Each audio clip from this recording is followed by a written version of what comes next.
Welcome back to Prasanna சமையலறை. இன்றைக்கி நம்ம செய்ய போகிறது பார்த்திங்கன்னா சொரக்காய் கூட்டு. சொரக்காய் கூட்டுக்கு ஒரு அரை சொரக்காய் எடுத்து கட் பண்ணி வச்சுருக்கேன். சின்ன வெங்காயம், பச்சை மிளகா நீட்டாக கீறி வச்சுருக்கேன். 2 தக்காளி, கருவேப்பிலை, 2லேருந்து 3 ஸ்பூன் கடலப்பருப்பு, 50 கிராம் துவரம்பருப்பு, தாளிப்புக்கு கடுகு, சீரகம், கருவேப்பிலை, காஞ்ச மிளகா.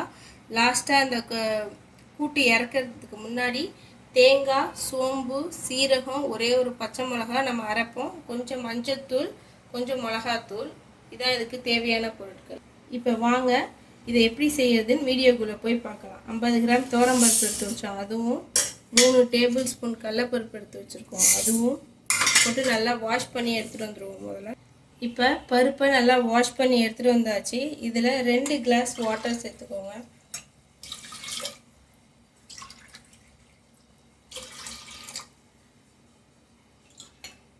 ரெண்டரை கிளாஸ் நான் சேர்த்துருக்கேன். இதில் கொஞ்சோண்டு மஞ்சத்தூள் போட்டு 2 தக்காளி எடுத்து வச்சுருக்கேன், அதையும் இந்த பருப்புடையே போட்டு வேக வச்சு எடுத்துக்கலாம்.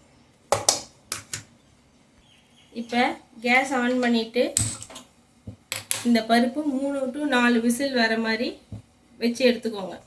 இப்போ குக்கரில் 4 விசில் வந்துருச்சு. குக்கர் ப்ரெஷர் அடங்கினோடனே எடுத்து இன்னொரு கிண்ணத்தில் மாற்றி வச்சுக்கோங்க.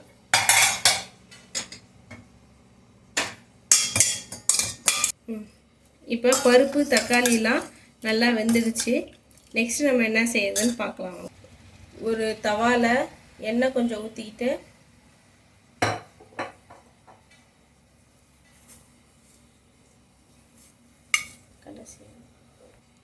ஒரு பச்சை மிளகா, கொஞ்சோண்டு வெங்காயம், கருவேப்பிலை கொஞ்சம், எல்லாத்தையும் போட்டு வதக்குங்க. இப்போ வெங்காயம் கால்வாசி வதங்கிடுச்சு.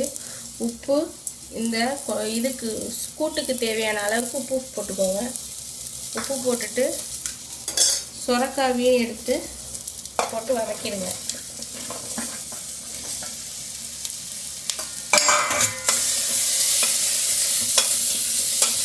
இப்போ சொரக்காய் முக்கால்வாசி வதங்கிடுச்சு.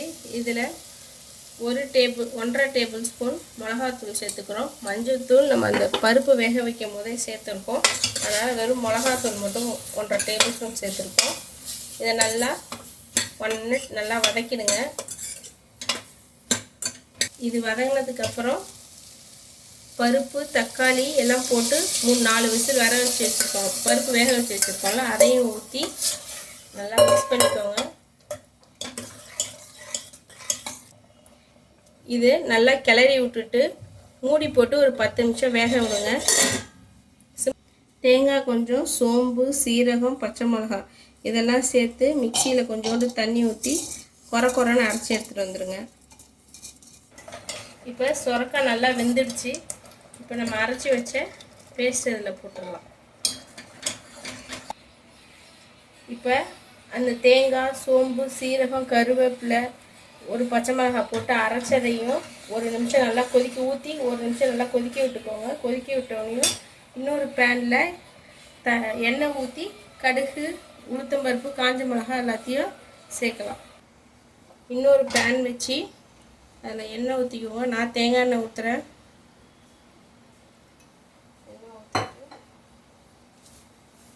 கடுகு, சீரகம், கொஞ்சோண்டு உளுந்து, கருவேப்பிலை, ஒரு காஞ்ச மிளகாய் எடுத்து கிள்ளி வச்சுருக்கேன். இது எல்லாத்தையும் எண்ணெய் காஞ்சோனையும் இதில் சேர்த்து பொரிஞ்சோனையும் கூட்டில் எடுத்து ஊற்றி 1 நிமிஷம் கொதிக்க விட்டோம்னா நமக்கு கூட்டு ரெடி. எண்ணெய் நல்லா காஞ்சிருச்சு. இப்போ எடுத்து வச்சுருக்க எல்லா பொருளையும் போட்டு வதக்கிட்டு இதில் போட்டு கூட்டில் கொதிக்கிற கூட்டில் போட்டுக்கலாம்.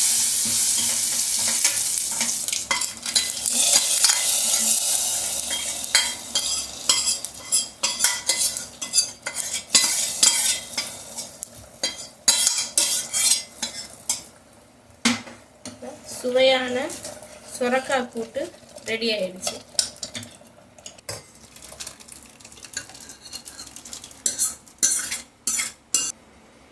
சுவையான சொரக்காய் கூட்டு ரெடி. இது சாதத்தில் போட்டு சாப்பிட நல்லாயிருக்கும். இந்த சுரக்காய் கூட்டை செஞ்சு பார்த்துட்டு என் சேனலுக்கு லைக் பண்ணுங்கள், ஷேர் பண்ணுங்கள், சப்ஸ்கிரைப் பண்ணுங்கள், பெல் ஐக்கானை கிளிக் பண்ணுங்கள். அப்போ தான் நான் போடுற வீடியோ உங்களுக்கு உடனுக்குடனே வரும். Okay, bye friends.